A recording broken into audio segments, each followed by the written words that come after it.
고린도후서 1장 1절로 7절의 말씀을 지난주에 전했는데요. 한마디로 하나님의 위로하심이었습니다. 하나님은 환난과 고난 중에서 우리를 위로하신다는 것이지요. 그 이유는 교회가 그리스도의 고난에 참여하였기에 하나님께서 우리에게 위로를 주시고 그리스도로 말미암아 우리에게 그 위로가 넘친다라고 사도 바울이 편지한 것을 나눴습니다. 오늘 본문은요, 바울이 경험한 고난과 위로를 자세하게 설명하고 있습니다. 제가 8절을 다시 한번 보겠습니다. 형제들아, 우리가 아시아에서 당한 환난을 너희가 모르기를 원하지 아니하노니 힘에 겹도록 심한 고난을 당하여 살 소망까지 끊어지고 우리는 우리 자신이 사형 선고를 받은 줄 알았으니. 이 본문은요, 특별히 어떤 사건 하나를 가르치는지 아니면 혹은 복음을 전하다가 아시아에서 에베소에서 전반적으로 받은 고난들을 말하는 것인지 확실치가 않습니다. 그러나 바울이 겪은 그 환난은 굉장히 힘들었다는 것이에요. 그가 고백하기를 살아있을 소망이 끊어졌다. 그리고 그냥 사형 선고 받은 것처럼 힘들었다라고 말을 합니다. 사도 바울의 고백을 더듬어 온다면 사도행전 19장 23절로 29절에 나오는 본문이 떠오르는데요. 그때쯤에 라고 시작합니다. 이도 하나님의 말씀으로 말미암아 적지 않은 소동이 그 에베소 지역에 일어난 것입니다. 데메드리오라고 하는 사람이 있어요. 그 사람이 은장색, 즉 은세 공업자입니다. 은으로 뭘 만드냐면 우상을 만드는 사람이에요. 그런데 그 아데미 신상의 모양을 많이 만들면서 돈벌이가 좋았었는데 바울이 에베소에서 아시아에 이르기까지 사람의 손으로 만든 것은 신이 아니다 라는 말을 계속 전하고 다니니까 너무 이 사람이 힘들어하는 겁니다. 왜냐하면 자기가 하고 있는 장사가 안 되기 때문에 그렇습니다. 그가 한 고백이 이렇습니다.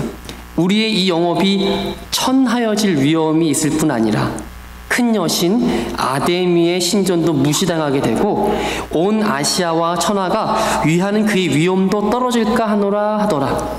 그들이 이 말을 듣고 다 같이 분노한다는 거예요. 왜 분노했을까요? 사람들이 우상을 믿고 더 사가야 되는데 사도 바울이 이야기한 것은 이건 신도 아니라는 거예요. 그러니까 안 팔릴까봐 이것 때문에 사람들이 외쳐 말합니다. 크다 에베소 사람의 아데미여. 이것을 2시간 동안 크다 에베소 사람의 아데미 하면서 그렇게 혼란스럽게 외쳤던 것을 봅니다. 당시 에베소에서 바울이 대적하는 그 소동이 일어난 것을 알 수 있는데요. 그 사건 때문인지는 잘 모르겠지만 그 힘에 지나도록 고생을 하고 산 소망이 끊어지고 또 사형 선고를 받은 정도로 알 정도면 정말 사도가 이 정도로 얘기할 정도면 어려웠다라는 것을 알 수가 있습니다. 고린도서 6장 그리고 11장에 보게 되면 가히 상상할 수 없이 그가 받았던 고난을 이렇게 소개합니다. 고린도서 6장 3절로 10절 말씀을 제가 읽어드릴게요. 우리가 이직분이 비방을 받지 않게 하려고 무엇에든지 아무에게도 거리끼지 않게 하고 오직 모든 일에 하나님의 일꾼으로 자천하여 많이 견디는 것과 환난과 궁핍과 고난과 매맞음과 갇힘과 난동과 수고로움과 자지 못함과 먹지 못함 가운데서도 깨끗함과 지식과 오래 참음과 자비함과 성령의 감화와 거짓 없는 사랑과 진리의 말씀과 하나님의 능력으로 의의 무기를 좌우에 가지고 영광과 욕됨으로 그러했으며 악한 이름과 아름다운 이름으로 그러했느니라. 우리는 속이는 자 같으나 참되고 무명한 자 같으나 유명한 자요 죽은 자 같으나 보라 우리가 살아있고 징계를 받은 것 같으나 죽임을 당하지 아니하고 근심하는 자 같으나 항상 기뻐하고 가난한 자 같으나 많은 사람을 부유하게 하고 아무것도 없는 자 같으나 모든 것을 가진 자라고 사도 바울이 천명하고 있습니다. 우리 한번 이건 찾아보겠습니다. 고린도후서 11장이에요. 좀만 뒤로 넘겨보세요. 11장 23절로 28절입니다. 고린도후서 11장 23절로 28절 좀만 뒤로 넘기시면 있습니다. 23절로 28절 같이 읽을 수 있으면 읽겠습니다. 시작. 그들이 그리스도의 일꾼이냐 정신없는 말을 하거니와 나는 더욱 그러하도다. 내가 수고를 넘치도록 하고 옥에 갇히기도 더 많이 하고 매도 수없이 받고 여러 번 죽을 뻔하였으니 유대인에게 40에서 하나 감한 매를 5번 맞았으며 3번 대장으로 맞고 1번 돌로 맞고 3번 파손하고 일주일을 깊은 바다에서 지냈으며 여러 번 여행하면서 강의 위험과 강도 위험과 동족의 위험과 이방인의 위험과 신의 위험과 광야의 위험과 바다의 위험과 거짓 형제 중의 위험을 당하고 또 수고하여 애쓰고 여러 번 자지 못하고 줄이며 목마르고 여러 번 굶고 춥고 헐벗었노라. 이외에 일은 고사하고 아직도 날마다 내 속에 눌린 일이 있으니 곧 모든 교회를 위하여 염려하는 것이라. 사도 바울의 이 고생이라기보다는 하나님 나라에 헌신했을 때 당한 그 위험과 그 어려움, 살소망까지 끊어진 심한 고난과 사형선고를 봤을 때 우리가 당하는 지금 잠깐의 고난과 아니면 모함과 또 부끄러움과 비교했을 때 비교가 안 된다는 것이죠. 제가 이 기사를 계속 읽으면서 성경을 읽으면서 나에게도 이런 복음을 나누는데 이런 어려움이 있었을 때가 있었나 고민하는 중에 한 가지가 떠올랐는데요. 그것은 제가 청년 때 신학생 때 말레이시아 선교 갔던 것이 생각이 났습니다. 말레이시아는 서말레이시아와 동말레이시아로 구분되는데요. 서말레이시아는 그쪽에 쿠알라룸푸르가 있고 좀 잘 사는 동네가 서쪽이에요. 동쪽을 가려면 비행기 타고 날아가야 되거든요. 보르네오 섬이라든지 이런 큰 나무를 실어 나르는 곳이 그 동말레이시아입니다. 그쪽에 강의 너비는 그렇게 넓지 않았던 것 같아요. 그런데 깊이는 한 15m 정도 되니까 굉장히 깊은 곳이고 물새도 셌습니다. 선교사님께서 A팀과 B팀을 나눴는데 A팀은 좋은 보트에 자매들을 태우고 B팀은 별로 안 좋은 보트인데 물이 새서 자꾸만 이렇게 가면서 이렇게 퍼야 되는, 조금씩 들어오니까 이렇게 물을 퍼내야 되는 어려움 중에 탔어요. 너무 날씨가 뜨겁고 정말 오랫동안 타고 이제 롱하우스라고 하는 그 동네를 가야 되니까 쭉 가고 있는데 너무 꼬불꼬불하다 보니까 앞에서 어떤 것이 나올지 모르는 겁니다. 그런데 말씀드렸듯이 보르네오 섬 쪽에 큰 정말 저희 이 정도 교회 너비만한 그런 큰 나무를 싣고 가는 배가 갑자기 나타나는 거예요. 근데 우리가 가는 그 배가 작은 배니까 모터를 스탑했는데도 불구하고 큰 배가 지나가니까 그의 그 물결에 이렇게 배가 뒤집어져 버린 겁니다. 너무 지쳐서 힘들고 있는데 뒤집어지니까 사람들이 다 깜짝 놀란 거죠. 왜냐하면 첫 번째는 물의 공포고 또 하나는 선교 중인데 어떤 일인가라는 그런 어려움이 있었습니다. 배가 뒤집어졌으니까 남자 선교팀은 다 물에 빠졌어요. 근데 여자 선교팀은 배가 좋으니까 먼저 갔고, 근데 선교 물건, 그 물품들이 다 떠다니는데 이 큰 배는 이 작은 보트 부딪힌 거를 모르는 거예요. 너무 크니까. 주변에 그 원주민들이 우리를 보고서 배로 찾아와서 한 명도 다치지 않고 한 명도 그 물건 잃어버린 것 없이 신기하게도 물건 다 떴어요. 물 위에.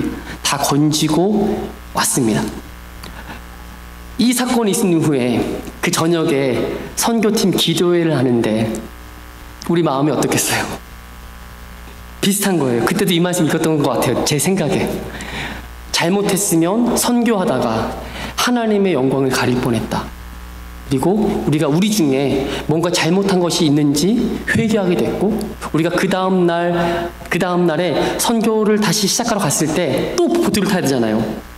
그때 보트 타고 지나가야 되니까 어떻게 할 것인가 고민하고 결심한 게 뭐냐면, 뜨거운 태양볕 아래 어떤 어려움이 있어도 졸지 말고 찬양하고 기도하면서 가자.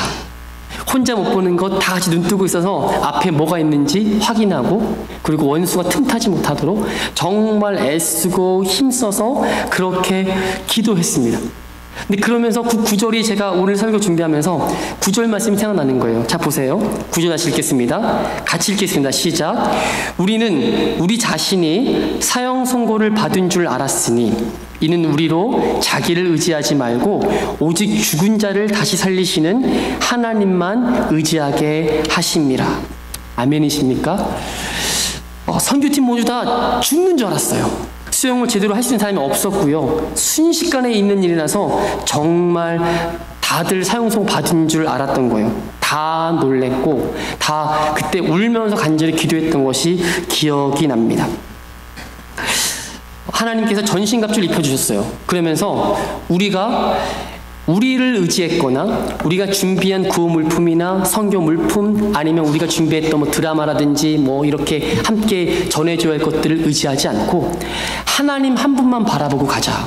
하나님이 우리를 이곳에 보내셨으면 하나님께서 하실 거라는 그런 강한 기도, 믿음의 기도를 통해서 더 선교에 전진하고 하나님만 의지할 수 있는 시간이 있었습니다. 사도 바울도 이렇게 고백하네요.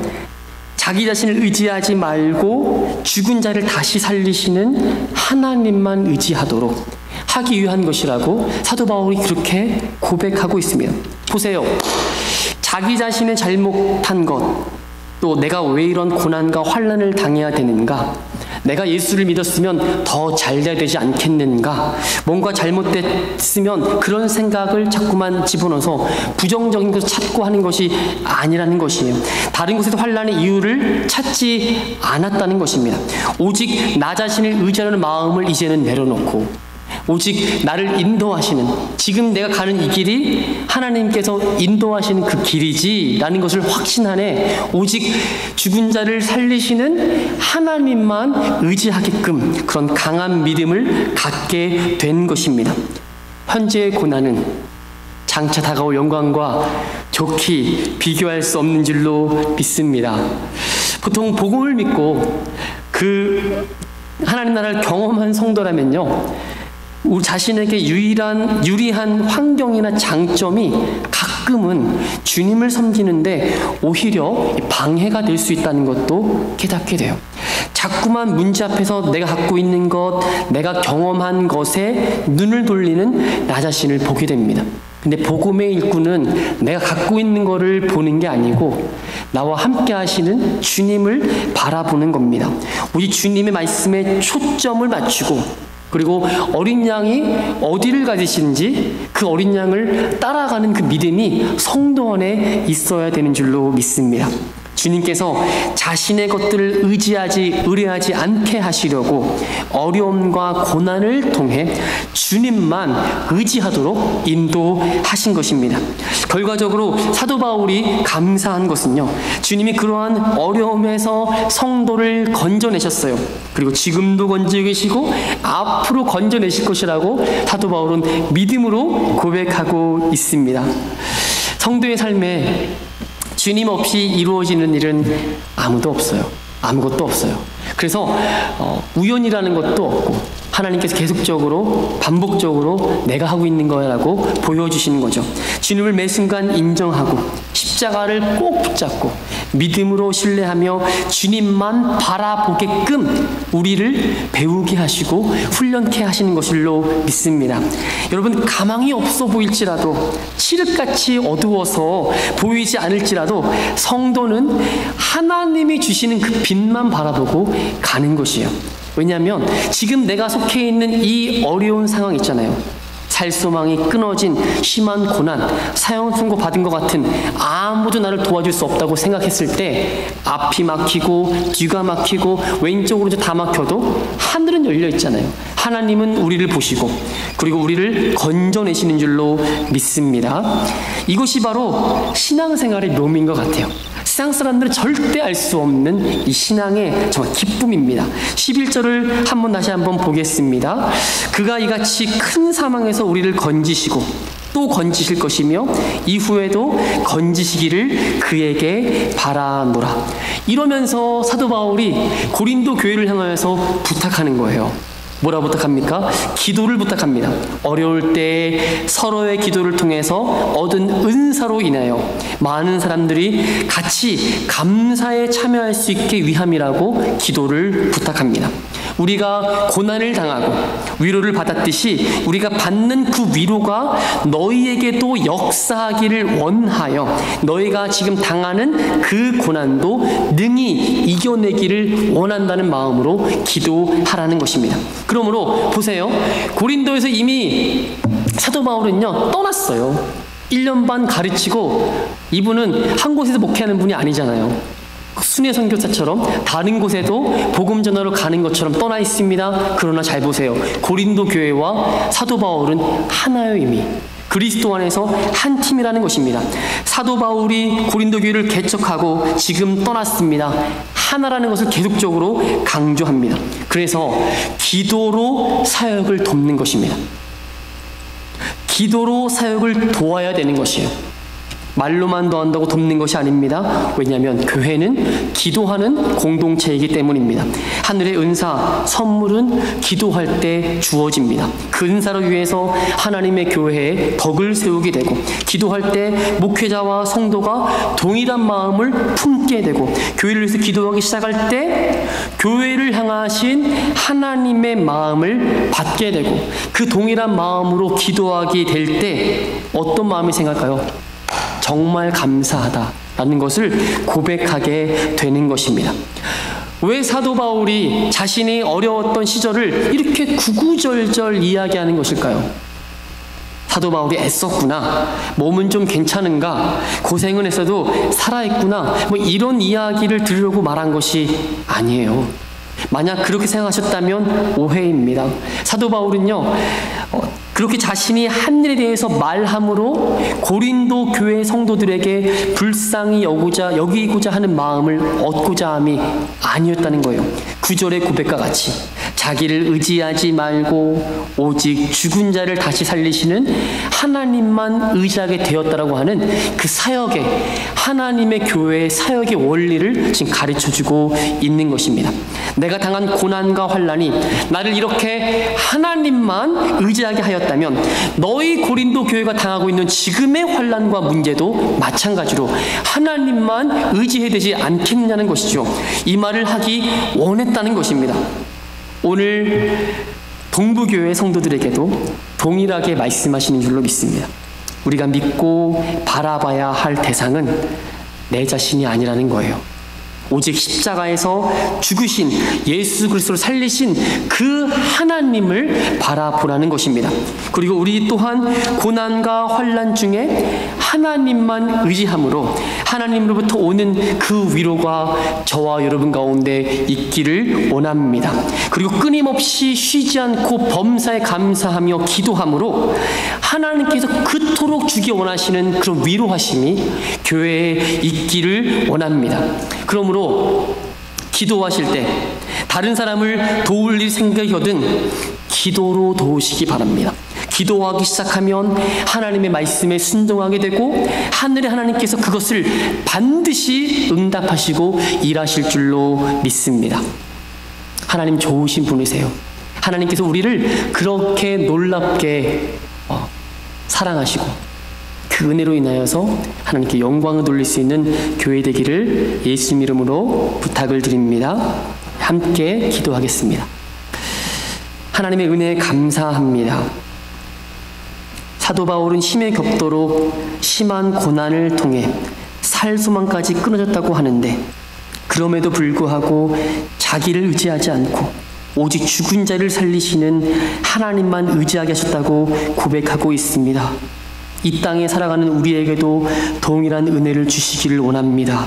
고생하며 힘겹게 살아가는 성도들을 기억해 주시고 홀로 가지 않게 성령님 동행해 주시고 우리 성도들이 함께 기도하고 인내하면서 하나님 아버지만 의지하고 감사할 수 있도록 도와주시옵소서. 나만을 의지했던 생각에서 벗어나 나를 위해 죽으시고 나를 위해 부활하신 하나님을 더욱더 의지하도록 붙잡아 주시옵소서. 오늘도 함께 하신 주님을 찬송하옵고 다시 오실 예수님의 이름으로 기도드리옵나이다. 아멘.